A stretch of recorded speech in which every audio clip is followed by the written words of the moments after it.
Akhlak itu yang nampak pada orang kan. Akhlak itu yang bisa dirasakan orang kan. Makanya ada yang bertanya kepada saya, Pak, kalau puasa itu tujuannya la'allakum tattaqun, kan puasa kita Ramadan ini teman-teman kan tujuannya la'allakum tattaqun, Al-Baqarah 183. Takwa itu apa sih sebenarnya? Takwa itu akhlak. Kan ada Rasulullah mengatakan, at-taqwa apa? Husnul khuluq. Ad-din husnul khuluq. Takwa itu agama dan agama itu adalah perilaku, akhlak. Akhlak. Jadi tidak mungkin orang itu meraih surga tanpa akhlak. Ini yang kita bangun. La'allakum tattaqun. Dan akhlak itu teman-teman, itu bukan pengakuan kita. Misalkan begini. Bagaimana kita tahu akhlak kita baik? Itu bukan kita yang mengakui. Mas, tahu nggak siapa orang yang paling baik di kantor ini? Siapa Mas? Kenalkan, akulah orangnya. Tidak bisa Anda mengakui Anda orang baik. Yang mengakui Anda orang baik itu karena orang lain merasakan kebaikan Anda. Ya, orang lain. Misalkan begini. Ini kan tujuan puasa la'allakum tattaqun. Kemudian tiba-tiba sang istri ini bilang kepada suami setelah lebaran nanti, setelah puasa selesai. Papa ini mama rasakan setelah puasa 1 bulan Ramadan ini kok tambah sabar ya Pak. Dulu papa sering marah-marah, emosi nggak jelas. Tapi sekarang papa ini sabar. Berarti orang ini berhasil Pak. Puasanya berhasil. Puasanya telah bisa membangun akhlak dan karakternya. Dan yang merasakan karakter itu orang lain, istrinya. Bukan pengakuan dia. Dan kalau ada orang baik, jangan tanya pada yang bersangkutan Bapak Ibu. Bapak orang baik ya mesti aja kecap nomor 1 Pak. Tidak ada orang, ya saya ini kadang-kadang baik, kadang-kadang nggak baik. Nah ini kan nggak bisa seperti itu. Papa sekarang itu tambah sabar. Berarti papa ini sukses Ramadannya. Artinya telah membangun karakternya yaitu kesabaran. Dan kesabaran bagian dari takwa. Dari karakter tadi. Sementara suaminya bilang ke istrinya begini. Mama juga setelah Ramadan ini papa rasakan tambah jujur mah. Loh kan berhasil kan? Berarti karakter takwa ini dalam kejujuran istri. Loh, kok tahu Pak kalau mama ini jujur? Iya, selama Ramadan jarang sekali dan hampir tidak pernah uang papa hilang di celana. Ternyata sing jupuk, sing wedok. Mohon maaf, ini contoh ilustrasi. Teman-teman, takwa ini akhlak. Takwa ini akhlak. Dan tujuan hidup sebenarnya surga, tidak mungkin surga diraih tanpa dengan akhlakul karimah.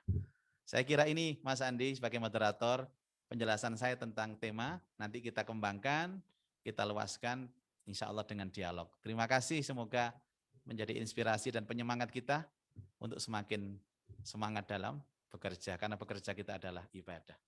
Silakan Mas Andi, saya kembalikan. Alhamdulillah, jazakallahu khairan Ustadz.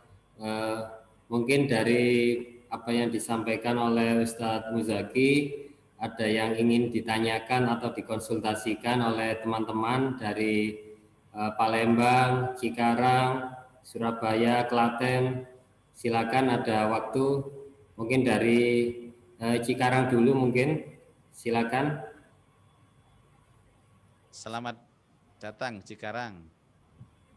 Kelihatannya Cikarang ini ngumpul di musola ya?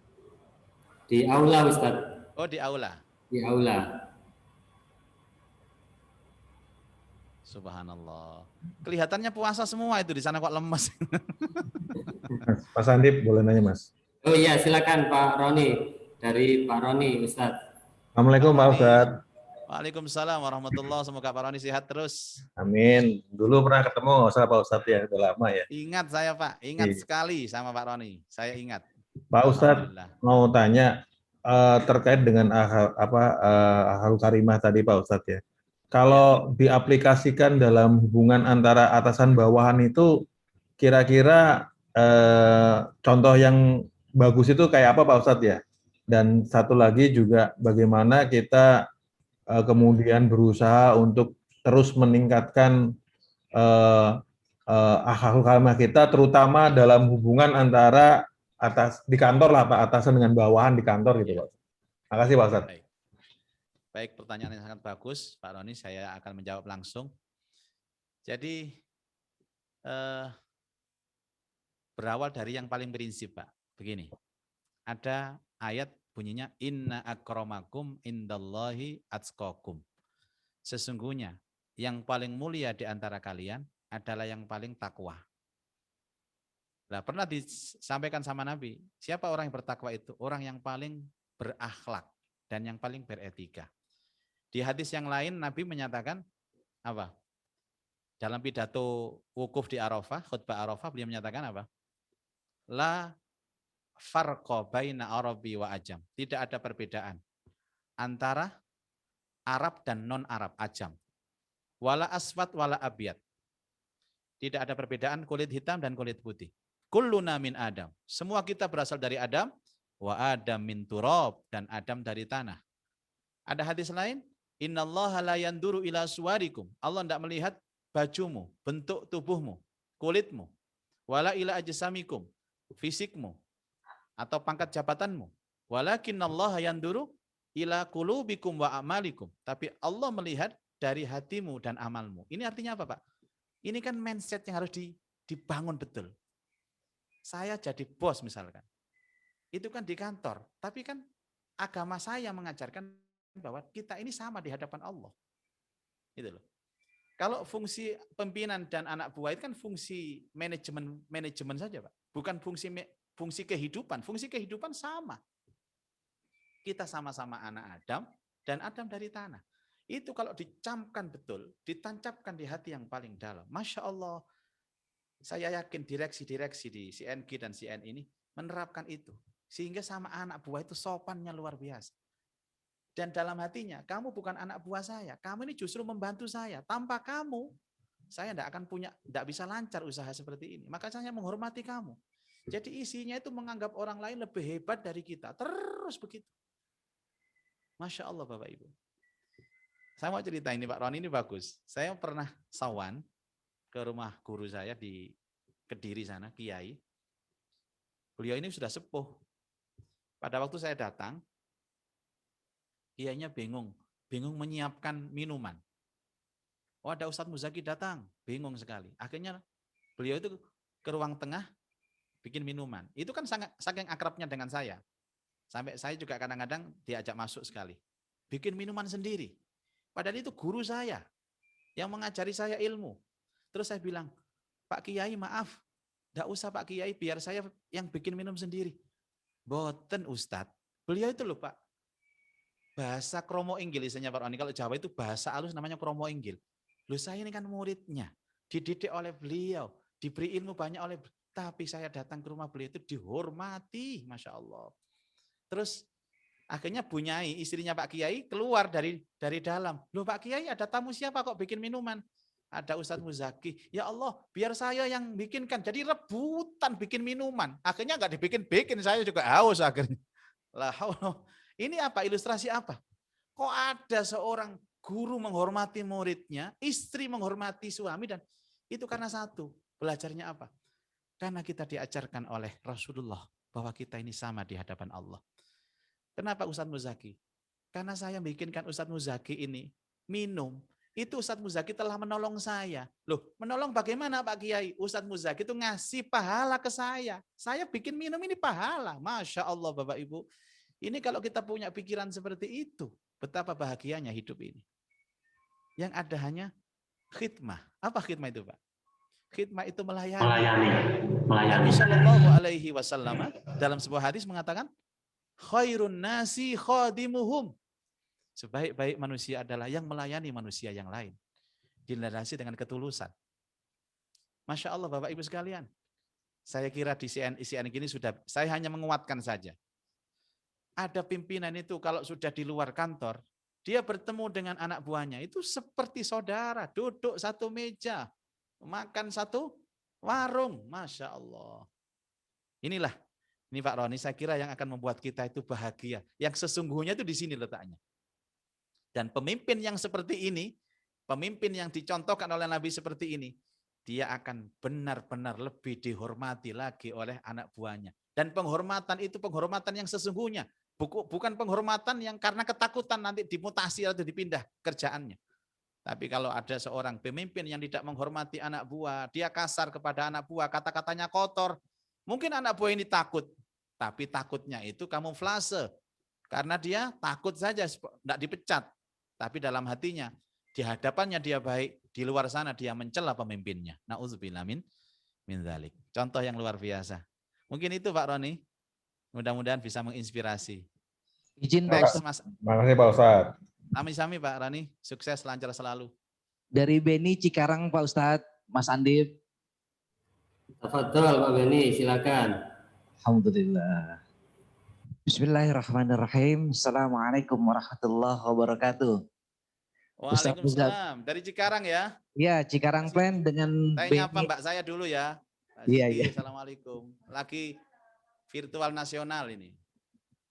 Silakan dari Cikarang. Iya, Beni Andrianto Pak Ustadz. Silakan, Mas. Yang pertama, kita sering mengenal bicara adab dan ilmu dan adab.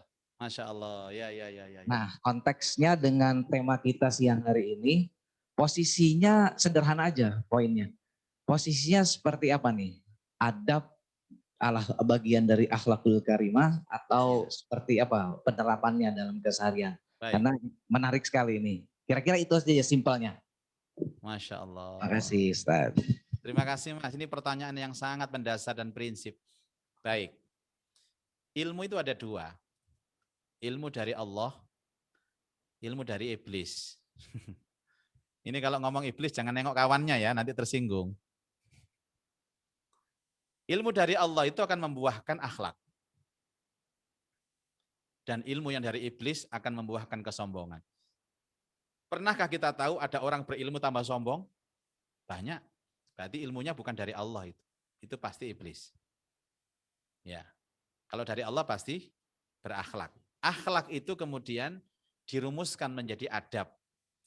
Sehingga orang yang punya ilmu yang ilmunya dari Allah disebut dengan ilmu yang manfaat akan menghasilkan adab.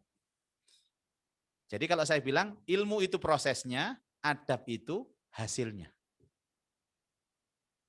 Ilmu itu sebabnya, adab itu akibatnya. Berarti yang dicari sesungguhnya dalam hal ilmu ini apa? Adab. Sehingga posisi adab harus di atas ilmu. Posisi adab harus di atas ilmu. Dulu Mas, waktu kita di pesantren, itu kalau dalil kan dalilnya itu dicampur-campur, bahasa Arab sama bahasa Jawa. Kalau saya dulu kan mondoknya di Jombang jadi Jawa. Mereka mengatakan apa? Kun varian, wala takun fakisan. Ini orang Arab bingung ini menerjemahkan ini. Taunya hanya kun itu jadilah. Kun jadilah. Varian, apa vari itu? Padi. Jadi Jawa diarabkan. Jadilah kamu padi. Wala takun fakisan, jangan jadi kamu seperti pakis, buah pakis, pohon pakis. Teman-teman tahu pohon padi itu bagaimana? Semakin dia banyak buahnya, dia semakin merunduk. Semakin merunduk. Padi itu semakin menguning, akan menunduk. Semakin banyak isinya, dan isinya itu gede-gede, itu semakin menunduk. Tapi kalau pakis apa? Pakis.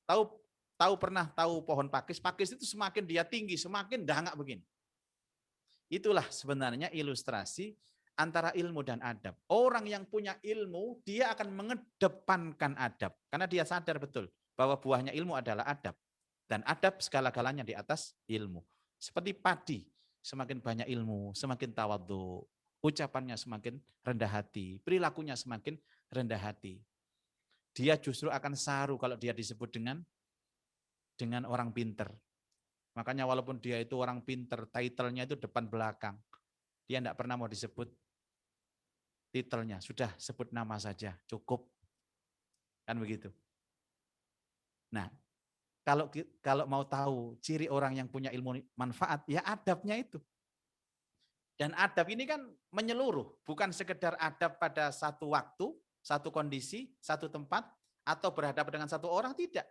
Dimanapun orang yang punya ilmu yang menghasilkan adab itu, dia akan hidup dengan adabnya itu, dengan rendah hatinya itu, dengan akhlaknya itu. Inilah posisi ilmu dan adab. Begini, ada orang juga bertanya, apakah kemudian orang yang nggak berilmu itu bisa beradab? Bisa, Ada orang itu punya adab. Ilmu yang saya maksud ini benar-benar ilmu ya, bukan ilmu-ilmu yang dibuat orang lain untuk berdebat. Orang biasanya orang pintar itu teman-teman, orang pintar itu teman. Orang pintar itu kalau menghindari perdebatan.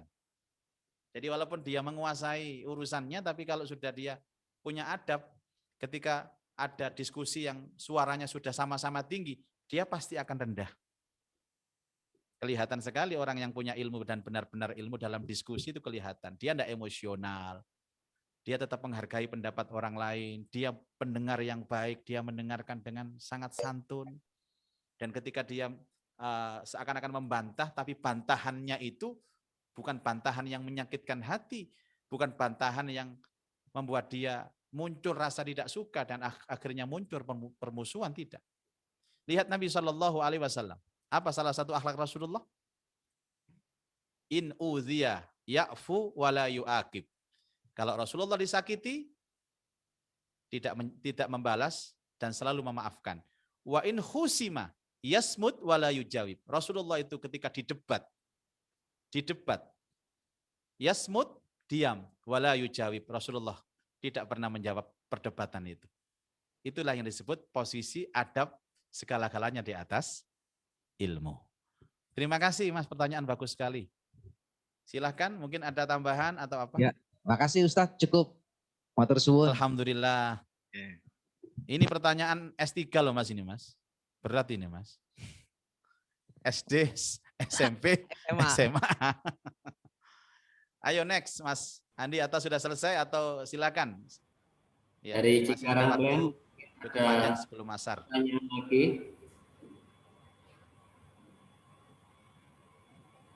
Atau mungkin dari Palembang, jamaah Palembang. Silahkan Palembang. Kepingin tahu Mas, ada kabarnya nggak Mas Andi? Palembang, bentar Ustaz. Palembang ada. Mungkin lagi persiapan bikin pempek Mas untuk buka puasa Mas. Bu Reti atau Mas Tia?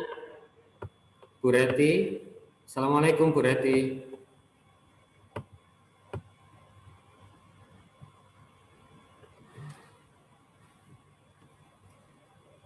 Belum ada kelihatannya Ustaz dari Palembang.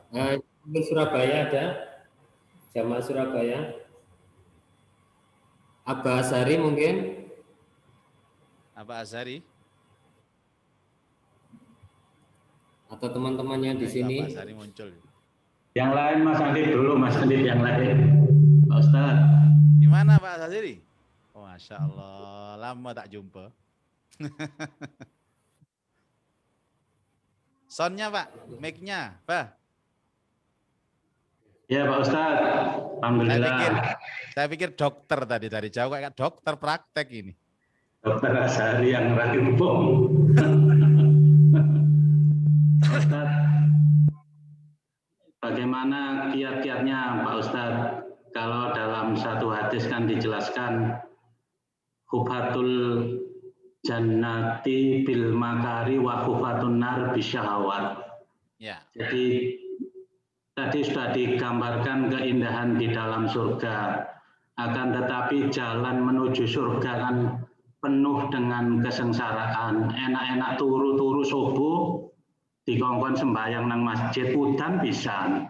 Nah itu kan butuh sesuatu kiat-kiat Pak Ustadz, mohon nasihatnya. Ini juga bulan Ramadan sehingga kita bisa sukses, kurang 14 hari ke depan ini bisa maksimal ibadahnya Pak Ustadz. Matur nuwun. Baik.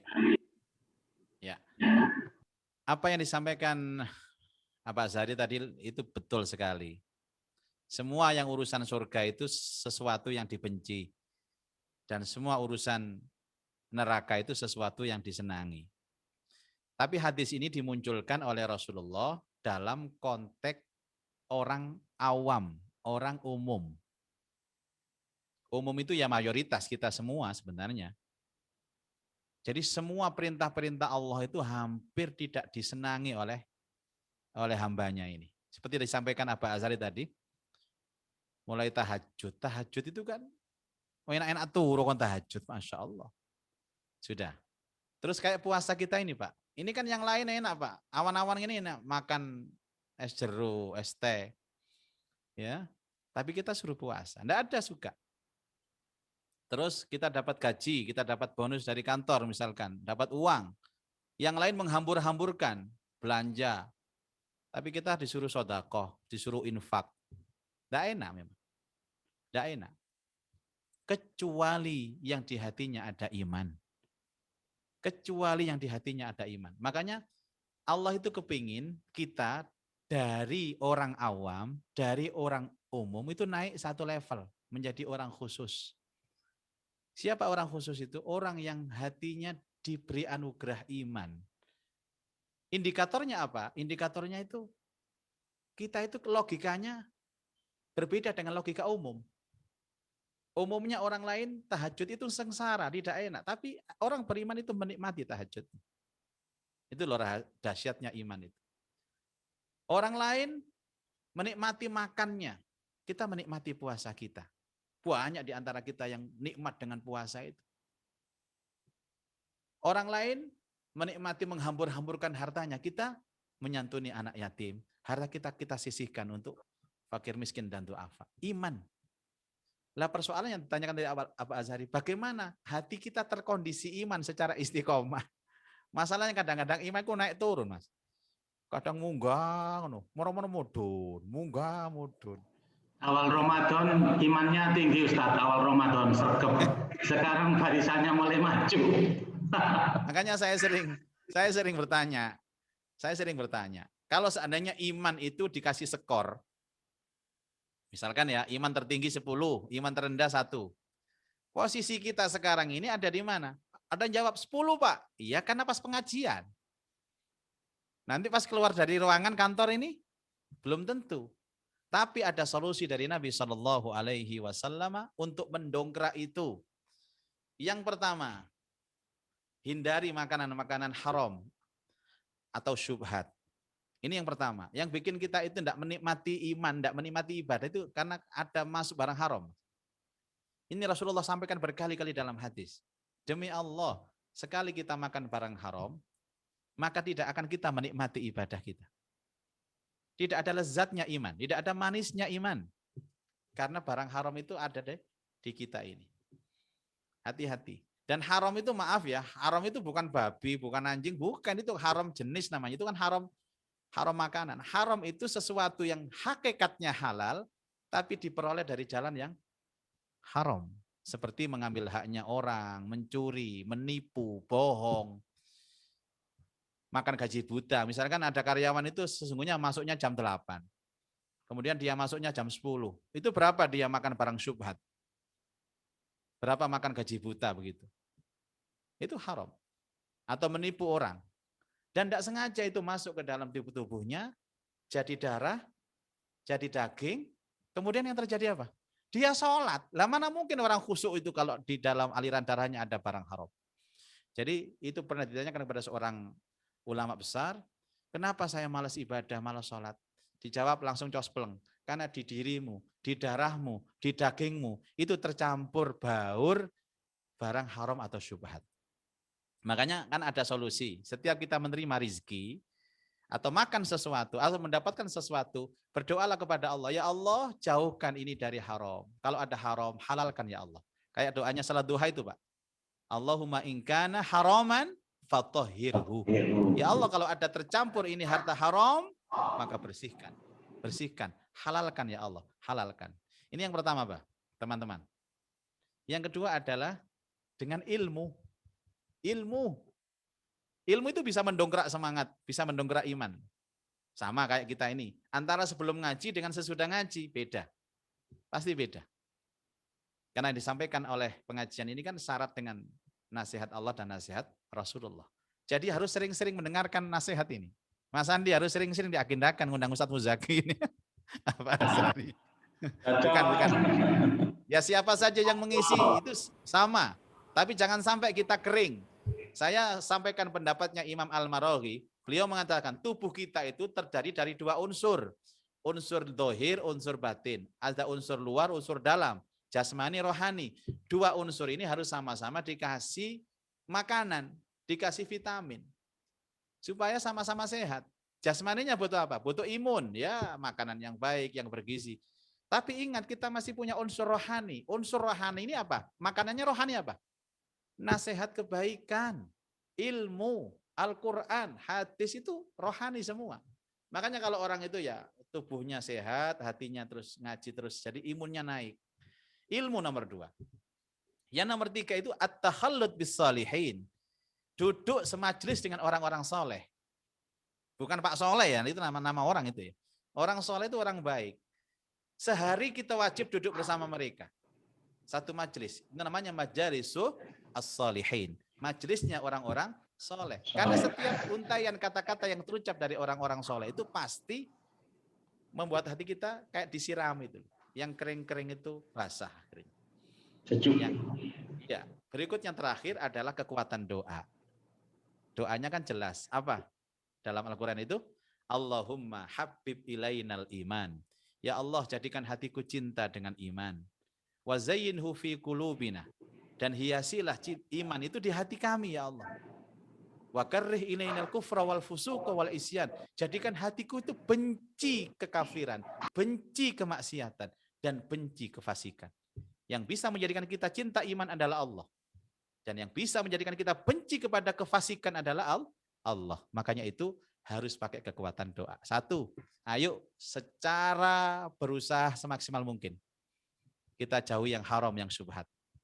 2, sebisa mungkin sehari kita menerima nasihat kebaikan sebagai nutrisi hati, rohani.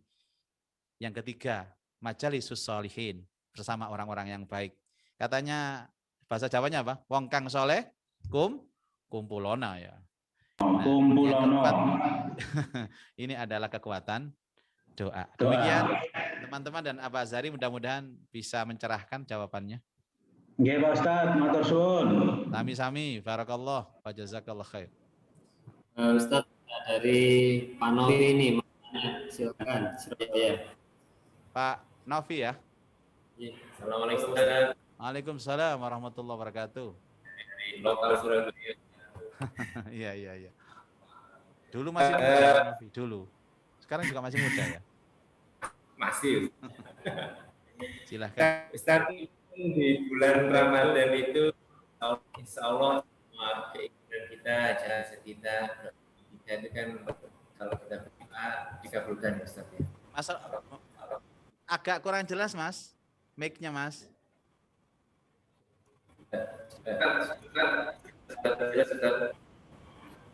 Ya. Di bulan Ramadan ini dibuat Allah doa kita baca itu kan kalau kita mau sama Allah itu kan Ustaz. Bulan Ramadan ini. Nah, pertanyaannya kami, ciri-cirinya apa ya Ustaz kalau misalkan doa-doa kita itu dikabulkan sama Allah atau misalkan yang tertunda gitu kan. Karena kan kita ini pasti yang namanya manusia seperti tadi yang Ustaz sampaikan di depan, kita kan ngejar Rabbana atina fid dunya hasanah wa fil akhirati hasanah gitu kan, harus imbang. Nah, kalau misalkan kita berpikir wah jangan-jangan belum nih gitu kan. Harusnya kan pas bulan Ramadan ini yang harus lebih utama kita banyak berdoa, itu bagaimana ya Ustaz? Terima kasih Ustaz. Ya, saya bisa menangkap Mas.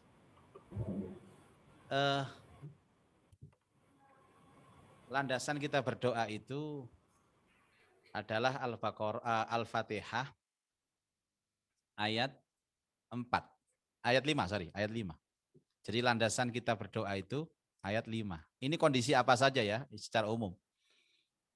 Apa ayat 5 itu teman-teman?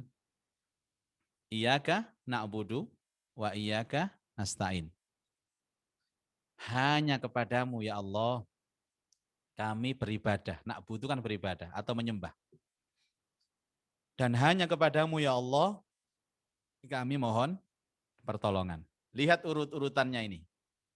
Iyyaka na'budu wa iyyaka nasta'in. Ibadah dulu baru minta tolong. Menyembah dulu baru berdoa.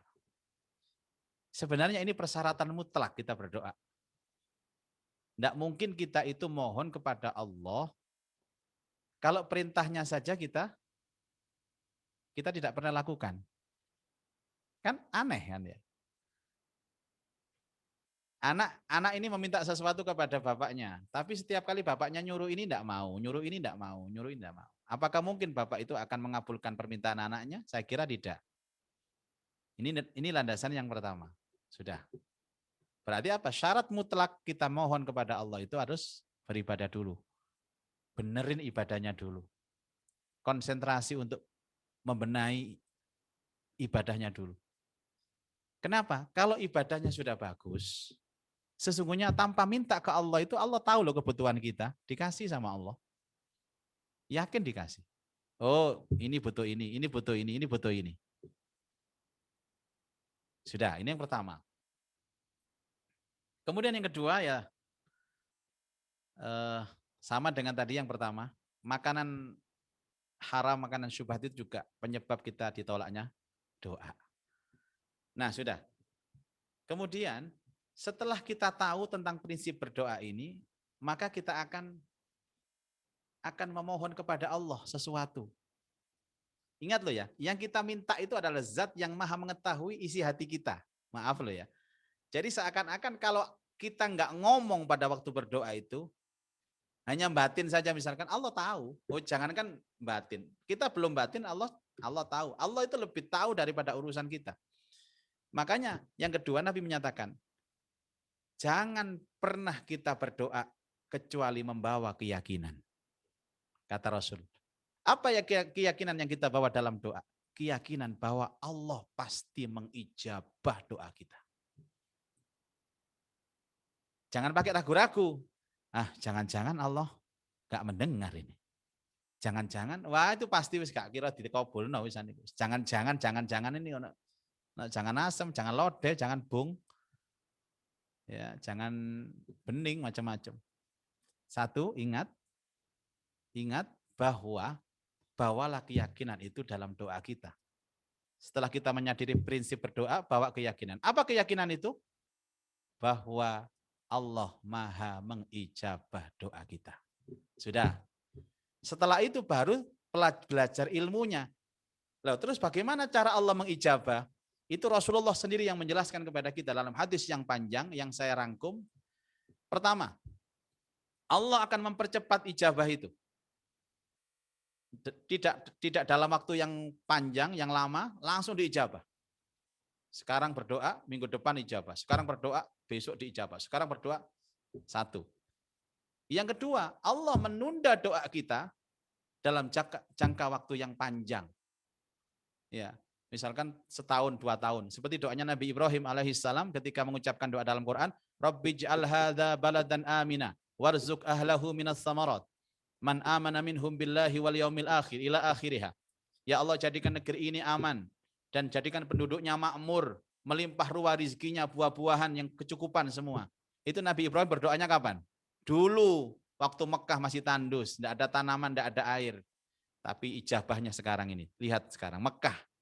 Medina suburnya seperti itu. Tidak ada buah-buahan yang tidak ada di sana. Itu artinya tertundanya doa itu sangat panjang sekali. Yang ketiga, ditundanya ijabah doa itu ketika kita sudah mati dan ditambahkan nikmat nanti di surga itu dari doa yang kita panjatkan yang ditunda oleh Allah Subhanahu wa taala. Sehingga intinya apa? Harus berhusnudzon kepada Allah, harus berpositif thinking kepada Allah. Kadang-kadang begini, tahu nggak kata Rasulullah, siapakah orang yang buruk dalam istiqjal? Namanya istiqjal, buru-buru namanya. Tahukah kalian, kata Nabi kepada sahabat, tahukah kalian siapa orang yang terburu-buru itu? Dialah yang sudah berdoa, tapi dia menghentikan doanya lah hanya karena merasa bahwa Allah tidak mengijabah doanya. Wah, wis mandek kae wis balak-balik ndonga njaluk jodoh. Gak teko-teko jodoh iki. Nah, wis gak ndonga maneh. Iki sing guyu pengalaman iki. Ya, sing menang perasaan. Yang diam perasaan. Ada orang seperti ini. Apa kata Rasulullah? Orang ini namanya isti'jal. Orang ini adalah orang yang terburu-buru dalam doa. Demi Allah teman-teman. Demi Allah. Beberapa ayat disampaikan. Kata Allah Al-Baqarah 186. Wa idza sa'alaka ibadi anni fa inni qarib. Muhammad, jika ada hambaku bertanya tentang aku, fa inni qarib, jawablah aku sangat dekat. Ujibu da'watad da'i idza da'ani. Aku pasti akan mengabulkan semua permintaan hambaku yang mau doa kepadaku. Tapi ingat, falyastajibuli, tunaikan dulu kewajibanmu kepadaku, wal yu'minu bi, berimanlah kepadaku, la'allahum yarsyudun, pasti kalian mendapat petunjuk, dikabulkan doa. Tidak ada doa yang ditolak. Memang ada yang spesifik. Makanya ada namanya waktu mustajabah, ada tempat yang mustajabah. Di tanah air kita ini tidak ada tempat mustajabah, adanya adalah waktu mustajabah. Di antaranya antara azan dan iqamah, sepertiga malam terakhir, setiap selesai sholat, setiap selesai beramal kebaikan, itu termasuk adalah waktu dan kondisi-kondisi yang mustajabah. Saya kira itu Mas ya, mudah-mudahan menginspirasi. Mas Andi, saya kira cukup nggih? Oke Ustadz, mohon waktu untuk sekalian ditutup dengan doa Ustadz. Baik, teman-teman sekalian, alhamdulillah. Semoga apa yang kita kaji pada siang hari ini menjadi tambahan ibadah kita di bulan suci Ramadan, dan semuanya mendapatkan ilmu yang manfaat fid dini wad dunya wal akhirah. Saya doakan teman-teman selalu dalam kondisi istiqomah dalam pekerjaan, istiqomah dalam ibadah, dan semuanya dilindungi, dijaga oleh Allah Subhanahu wa taala dari mara bahaya, dari malapetaka, dari fitnah. Dan semoga yang kita usahakan mencari rizki, mengais rizki untuk anak dan istri keluarga kita benar-benar menjadi rizki yang halal, rizki yang barokah. Saya awali doa saya dengan membaca Ummul Quran. Al-Fatihah. A'udzubillahi minasyaitonirrajim. Bismillahirrahmanirrahim. Iyyaka na'budu wa iyyaka nasta'in. Ihdinas shiratal mustaqim. A'udzubillahi minasyaitonirrajim. Bismillahirrahmanirrahim. Alhamdulillah rabbil alamin. Hamda yuwafi ni'amahu wa yukafi'u mazidah. Ya Rabbana lakal hamdu kama yanbaghi li jalali wajhikal karim wa 'azimi sultanik. Allahumma salli ala sayyidina Muhammad wa alihi wa sahbihi ajma'in. Allahumma lakal hamdu wa ilaikal mushtaka wa antal musta'an. Wa la hawla wa la quwata illa billah. Ya Allah, di bulan yang penuh berkah ini, bulan yang suci, yang penuh dengan kemuliaan ini, kami memohon dan munajat kepadamu ya Allah, jadikanlah pertemuan kami, pengajian kami siang ini menjadi penghapus dan penebus dosa-dosa kami, menjadi pembuka pintu berkah dan rahmat-Mu dalam hidup kami. Ya Allah, semua yang menghadiri dan ikut di acara ini, jadikan semuanya hidupnya berkah, rizkinya berkah, umurnya berkah, keluarga rumah tangganya berkah, pekerjaannya berkah. Ya Allah, jika ada yang sakit di antara kami, sembuhkan sakitnya. Jika ada yang punya hajat, kabulkan hajatnya. Jika ada yang punya masalah hidup, berikan jalan keluarnya. Allahumma ya Allah, anugerahkan di hati kami ikhlas menjalani hidup dan pekerjaan kami, sabar menghadapi ujian-Mu, dan pandai bersyukur atas nikmat-Mu. Ya Allah, lewat pengajian ini anugerahkan kepada kami ilmu yang manfaat, yang dengan ilmu itu Engkau bimbing kami menuju kehidupan yang selamat bahagia dunia sampai akhirat. Ya Allah, terimalah ibadah puasa kami, ibadah sholat kami, tadarus kami, taraweh kami, sedekah kami, dan semua ibadah yang kami lakukan di bulan suci Ramadan ini ya Allah, ya Rabbal Alamin. Dan anugerahkan kepada kami rizki mendapatkan Lailatul Qadar ya Rabbal Alamin. Ya Allah, berkailah pertemuan ini dan sayangilah perpisahan kami. Tutup usia kami dengan membawa iman, membawa Islam, membawa amal soleh dan husnul khatimah. Allahumma inna nas'aluka ridhaka wal jannah wa na'udzubika min sakhatika wan nar. Allahumma innaka afun karim tuhibbul afwa fa'fu anna ya karim. Rabbana atina fid dunya hasanah wa fil akhirati hasanah wa qina adzabannar. Wa sallallahu ala sayyidina Muhammadin wa alihi wa sahbihi ajma'in. Walhamdulillahi rabbil alamin. Ya rabbal alamin. Terima kasih buat jajaran direksi dan juga teman-teman semua. Mas Andi terima kasih. Dan juga saya mengucapkan terima kasih kepada teman-teman kru TV Al Akbar ini yang memfasilitasi ini, kan bagus. Ini kan bagus hasilnya ya. Bagus Ustaz. Iya. Bagus. Bisa untuk langganan ya. Terima kasih teman-teman kru, ada Mas Habib, Mas Ghafur, ada Pak Helmi tadi yang mengizinkan untuk menempati ini, dan seluruh direksi Masjid Al Akbar Surabaya. Selamat menjalankan ibadah puasa, selamat menyambut malam Qadar dan selamat menjemput sukses yang gemilang.